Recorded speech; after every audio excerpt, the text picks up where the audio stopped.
Hello, welcome to my channel. உங்கள் லைஃப்பில் எப்போவுமே சோகமான மியூசிக் தான் ஓடுதா? ஜாலியான மியூசிக்கும் ஹாப்பியான மியூசிக்கும் எப்போ வரும் அப்படின்னு யோசிச்சுக்கிட்டு இருக்கிறீங்களா?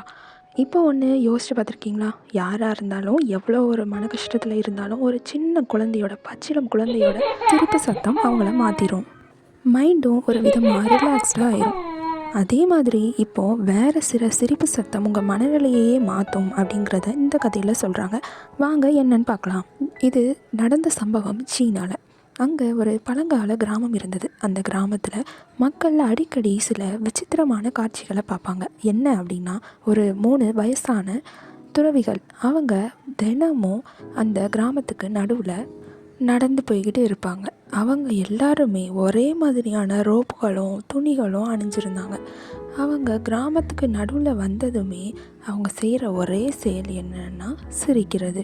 அவங்க யார்கிட்டேயும் பேச மாட்டாங்க, யாரும் பேசினாலும் பதில் பேச மாட்டாங்க, அவங்கக்குள்ளேயும் பேசிக்கிட மாட்டாங்க. அவங்க செய்கிற ஒரே செயல் பெரிய சத்தமான சிரிப்புகள் மட்டும்தான். அவங்க 3 பேரும் ஒரே நேரத்தில் வந்து சிரிக்கிறது எல்லாருக்கும் அதிர்ச்சியாக இருந்தது. முதல்ல பார்க்கும்போது விசித்திரமாக பார்த்தாங்க. 2வது நாள் எல்லாரும் சிரித்தாங்க. 3வது நாள் சில மன கஷ்டத்தில் இருந்தவங்க, அழுதுகிட்டு இருந்தவங்க கூட சிரிக்க ஆரம்பிச்சிட்டாங்க. அந்த சிரிப்பு மனுஷங்களை எல்லாரையும் கவலையை மறந்து சிரிக்க வச்சுது. சரி, அவ்வளோதானா? சிரித்தா எல்லாம் சரியாயிருமா அப்படின்னு கேட்காதீங்க. வாங்க கண்டினியூவாக ஸ்டோரியை பார்க்கலாம். அந்த 3 பேரும் தினமும் அந்த கிராமத்துக்கு போய் எல்லாரையும் சிரிக்க வைப்பாங்க. அவங்களுக்கு மக்கள் 3 சிரிக்கும் சன்னியாசிகள்னு பேர் வச்சுருந்தாங்க. அவங்க பேர் யாருக்குமே தெரியாது, அவங்க எதுக்கு சிரிக்கிறாங்கன்னு தெரியாது, அதை புரிஞ்சுக்கிடவும் முடியல யாராலையும். திடீர்னு ஒரு நாள் யாருமே நினைக்காத ஒரு சம்பவம் நடந்தது. என்னென்னா, அந்த 3 பேரும் பெரிய நகரத்துக்கு போய்கிட்டு இருந்தாங்க. அங்கேயும் எல்லா மக்களையும் சிரிக்க வச்சுட்டு இருந்தாங்க. அதில் ஒரு நாள் ஒரு சன்னியாசி இறந்துட்டார். இப்போது மற்ற 2 பேரும் என்ன செய்வாங்கங்கிறது மக்களோட கேள்வியாக இருந்தது.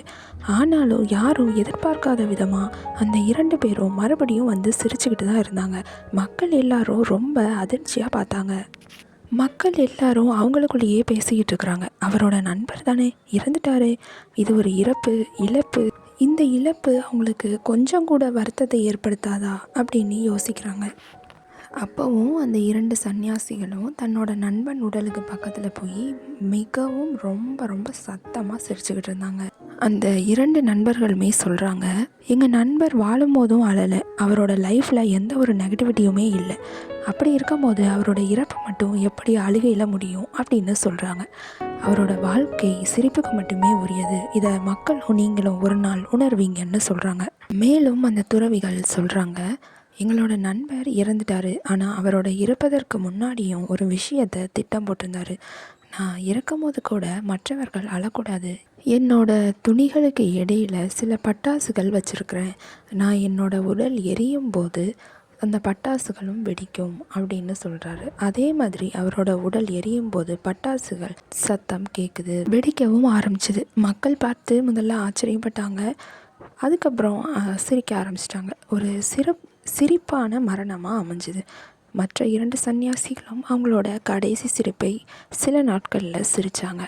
முடிவு பாடம் என்னென்னா, வாழ்க்கைங்கிறது சிரிப்புக்கு தான் உரியது. நம்ம சிரிக்காத நேரங்கள் தான் நம்மளோட வாழ்க்கையில் சில மாறுபாடுகளை கொண்டு வருது.